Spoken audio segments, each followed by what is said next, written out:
জাহান্নাম বছরে 2টা নিঃশ্বাস ছাড়ে। কয়টা নিঃশ্বাস?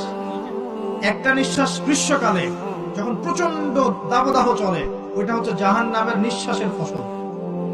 ওই প্রভাবে পৃথিবীতে এরকম দাবদাহ চলে। এই সায়েন্স বিশ্বাস করবে?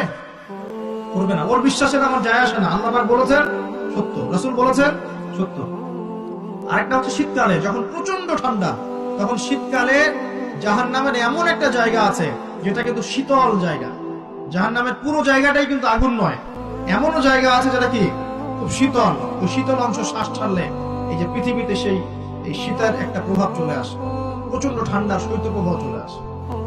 এটা হয়তো অনেকে বিশ্বাস করবে না, ভুল মনে করবে যে ধর্মান্ধ কথাবার্তা। হাদিসে আছে নবী সাল্লাল্লাহু আলাইহি ওয়াসাল্লাম বলেছেন, কে সত্যবাদী? এই পুরো সভ্যতা না রাসূল সাল্লাল্লাহু আলাইহি ওয়াসাল্লাম? এই বিশ্বের সমস্ত মানুষ সত্যবাদী বেশি না আল্লাহ রাসূল বেশি সত্যবাদী? বাস, আর কোনো দরকার আছে?